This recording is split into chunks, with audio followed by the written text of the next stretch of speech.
Hey, hello, friends. In this whiteboard discussion, we're going to be talking about the slow out.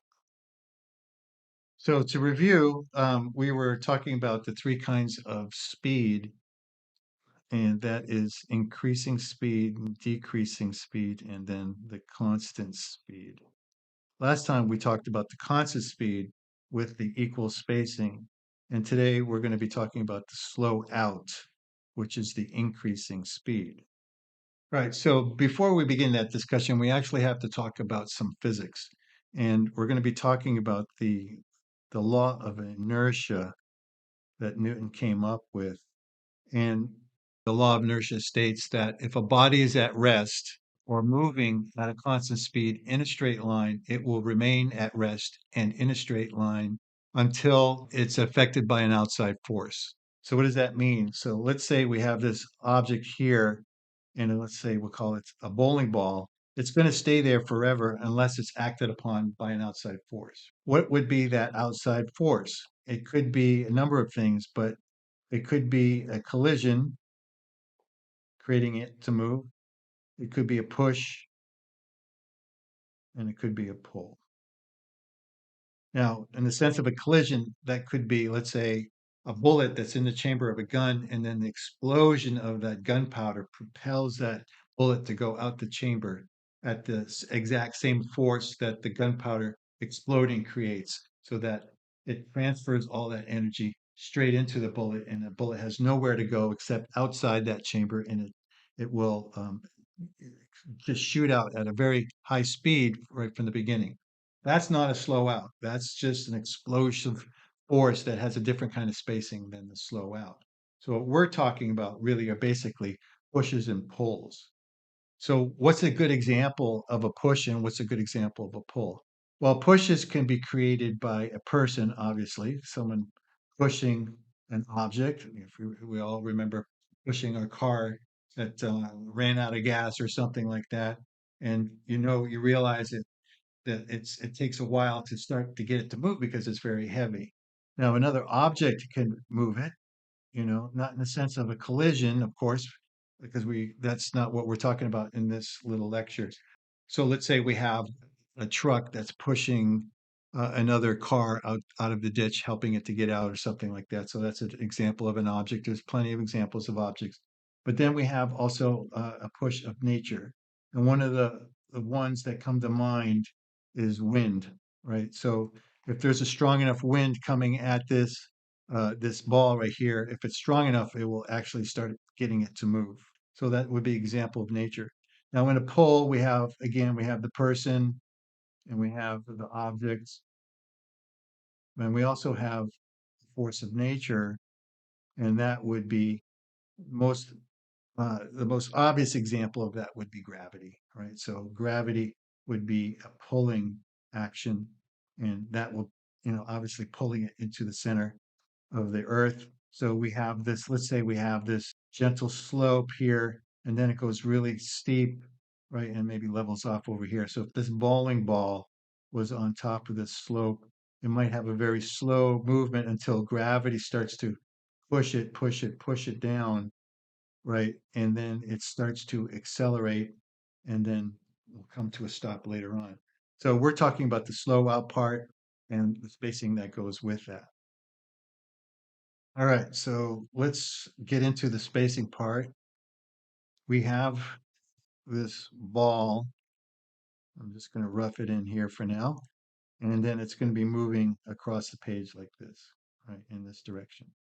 One of the things that we should probably talk about is that whenever we're in animation, we're usually talking about 24 frames per second. So each exposure that's happening at 24th of a second is going to take a snapshot of where that ball is on the page, right? So that has to be consistent. We're not going to be going from 24 frames per second to 30 frames per second to 60 frames back to 24. It has to stay consistent at 24 frames per second. So there's a snapshot happening at regular intervals. So with that in mind, every time we draw something new with a new exposure or down the timeline, then that's going to we need to take in consideration the spacing. So we have this ball, and we're going to be slowing out. So where did that term slow out come from? Well, basically, it's slowing out of a stationary pose. And when you slow into a pose, it's slowing into a stationary pose. So when we're talking about the slow out, then the increments of spacing has to be very, very tight in the beginning and increasing as it goes. So if we were to do a very simple slow out, let's say easy to visualize, the next frame would be here and it's touching. So this spacing is touching. So in the next one, the spacing is going to grow apart a little bit, and we're going to draw another circle, and I'm going to try to keep the volumes the same as much as possible. I'm not going to draw another circle that's actually bigger. As much as I can, we're going to rough it out. And then the next spacing here is going to be a little bit more than that, but we can go, let's say 1.5 times the distance each time. As long as we're consistent in increasing the spacing, we're going to have a really nice slow out that feels natural. So, and then we're going to increase it again 1.5 times. So maybe it's over here, right? And I'm all estimating, but it would still work pretty well if we were to take the pictures of this and put it on a timeline. And then the next one, let's say 1.5 times that here, here. So it'd probably be somewhere out here, right? And then maybe another one out here. So as you can tell, I'm coming to drawing really roughly, but I don't really care. What I'm really more concerned about is the spacing. I really want to get that spacing correct because it's going to be very forgiving when you start flipping your drawings or if you start to see it in motion, whether you're using a computer program or just using paper, flipping paper or using a light table. It's going to be pretty forgiving in order to see the movement. And then later on, after you've done these little rough scribbles, you can start to clean it up the more you visualize what's happening going on. But we're working with circles for now just to kind of get used to it. So that these intermediate steps that we're taking are we're building sort of this sort of skill level in order to get really good at this kind of spacing idea.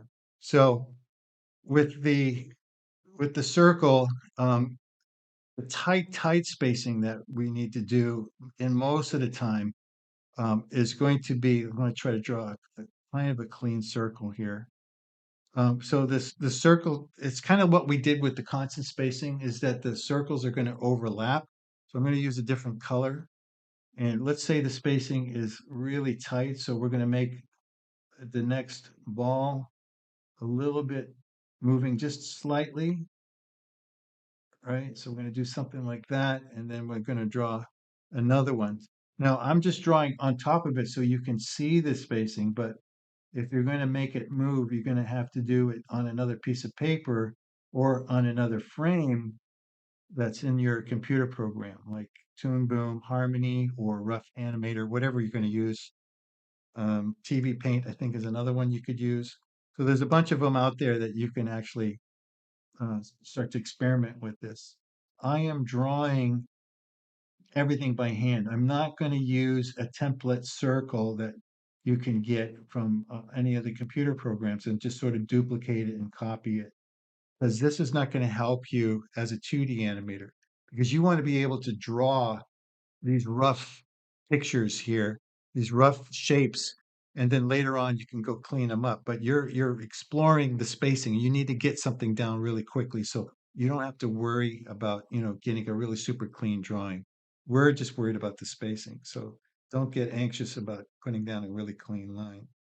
Um, so as we continue along, we're going to increase the spacing. We got here, that's kind of halfway, so maybe starts to increase this way as long as your spacing is incremental and in a very predictable, formulaic, is that the word? Formulaic way, in a progressive algorithmic way, then it's going to have a really nice, clean, natural slow out. Okay. So next one, let's say now we're going to be touching here. So now the spacing is going to be more like this. And then it gets a little bit easier because now we can separate them and we can actually see what the drawings are. So if you're using a light table, it's going to sort of look like that as you draw on top of it. And then you increase this by 1.5 times, whatever factor you want to increase it by, right? And then it gets bigger. and then bigger. So when you're drawing these things on, let's say, a flip pad, it could look something like this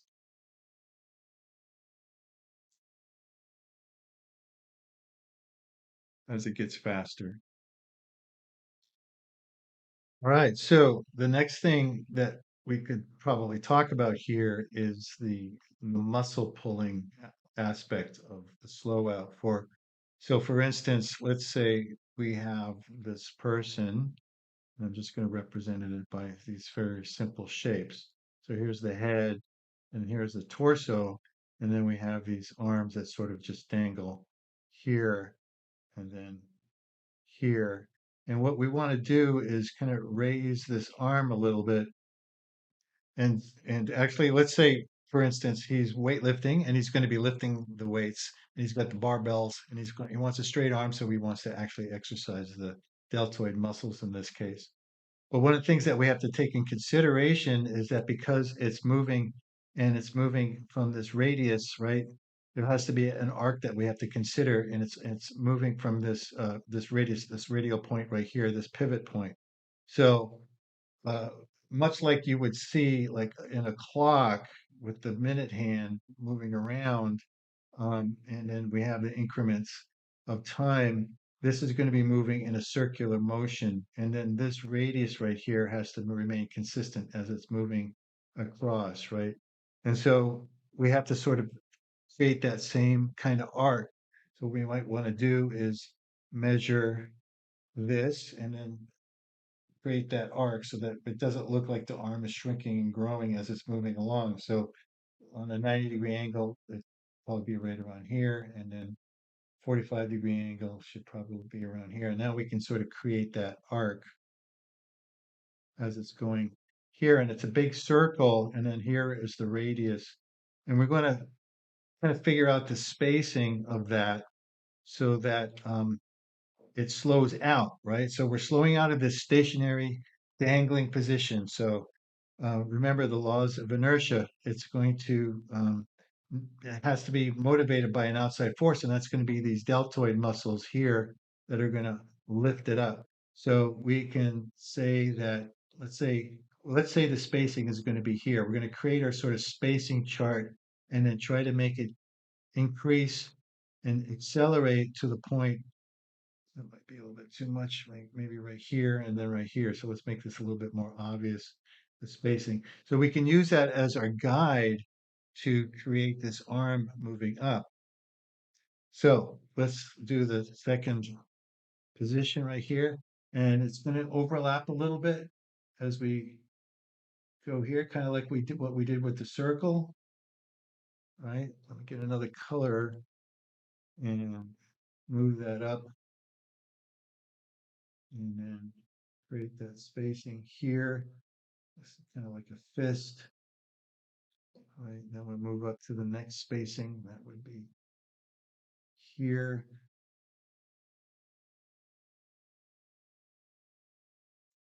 And then the next spacing would be here as this arm starts to move. And he's trying to keep his arm on a straight line, very straight, because he wants to maximize the deltoid muscle activation here. So we continue like this, and then we do one more. Let's use the blue. Right, so it's accelerating into this point. So this is going to be the greatest amount of speed in this gap right here. So all these little gaps in spacing are going to be taken at 24th of a second as it moves down the timeline, and then it'll give you the illusion of it moving in a slow out, increasing speed formation.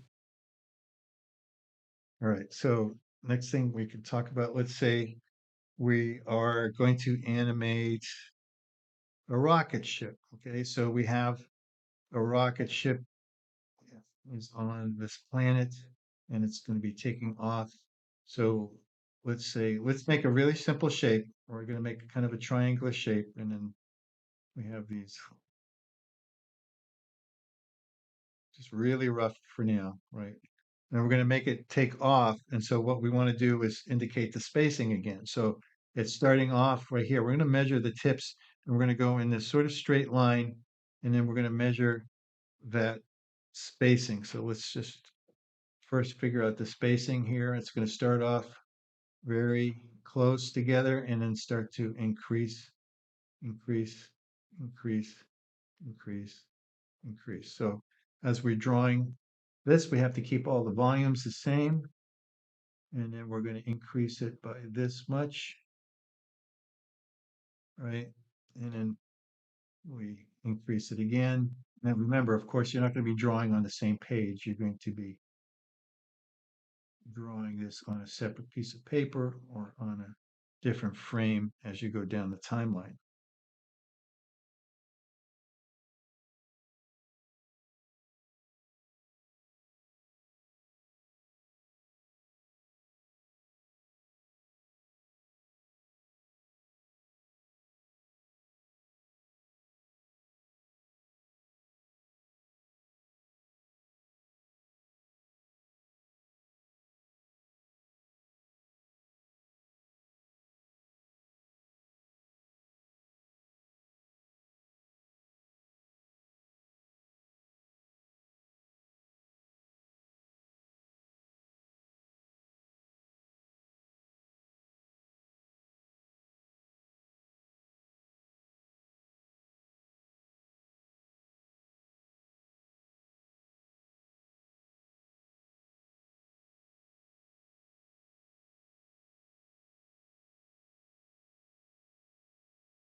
And these are very simple shapes that I'm working with just to get you used to the spacing part of it. Because you don't want to get bogged down by drawing eyes and eyelashes and noses and nostrils and lips and stuff like that, because that's going to drive you crazy. If you can get used to just this kind of spacing for now, uh, I think that will serve you in the long run because it's going to give you that extra confidence to start animating and making things move. And then you can see the joy of getting that done. And then once you flip something like that, you're going to see it move, and you're going to get that little buzz, that little dopamine rush of seeing things move on the screen. So it's going to be super fun for you.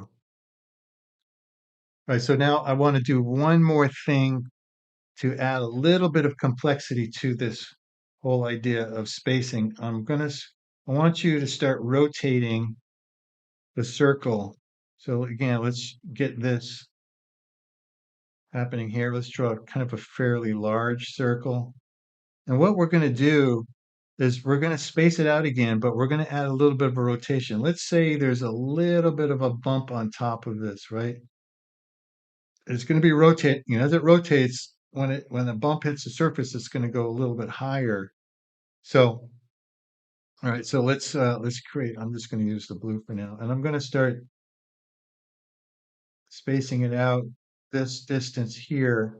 And so that would probably be this distance here. And then I just draw that circle.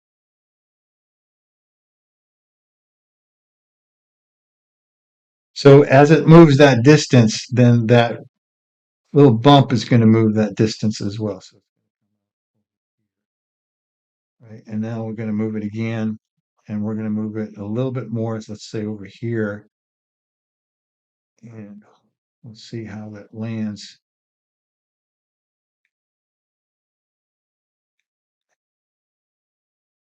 But you can always erase a little bit if you want. See if this comes off with the erase. Yeah, it comes off nice. There we go.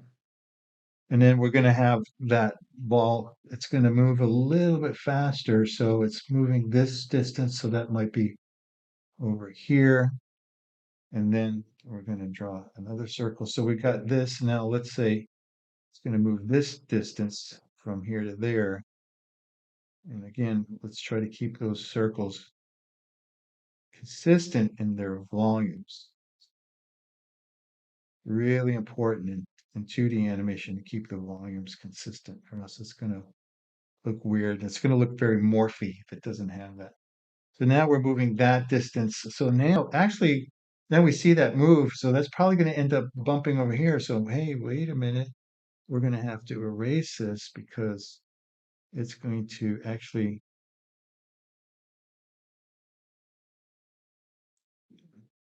bounce up in the air a little bit because the bump is now on the surface. So as we do this spacing, we want this to go up in the air a little bit. Again, the trick is to keep the volumes the same. I think it's a little bit harder than the spacing. It's just keeping those volumes the same. All right, so now that red dot or that bump is going to actually be here. And then the ball would come back here again. And then now the balls are going to be probably touching. And then the spacing is going to end up here. And this part then starts to get a little bit easier. So I got this little hairy ball moving across. And hopefully I'm not getting too big. I have a tendency to kind of get bigger as I draw, and I have to kind of reduce the size. It's really difficult sometimes for me to control the volumes. Maybe that shouldn't be there. Let me kind of erase that a little bit and then move it up to here. That looks like because we're moving this distance, so I think that bump will now end up here because it's accelerating, that bump is going to accelerate too in terms of its rotation. And then let's just do one more. Now open up the spacing a little bit here, kind of like we did before. And then we can, if you draw this on a computer program or if you're doing it on a flip pad, then you can see this thing moving across. So now it's moving this distance. So that would probably be ending up over here somewhere now. Okay. And I'm just estimating it, but I think it would work pretty well. As you flip it, you can see it um, turning around and you can see the rotation of it. I think it's going to work out okay because I estimated it's not precise, but it's going to have the illusion of something rotating. So um, yeah, so that's what I have for this explanation of slow out. Hope you enjoyed it. So remember, always draw freehand to get that muscle memory of drawing. It will build your intuition for spacing that will serve you as a 2D animator as well as a 3D animator. So until then, happy animating, and I'll see you in the next whiteboard discussion.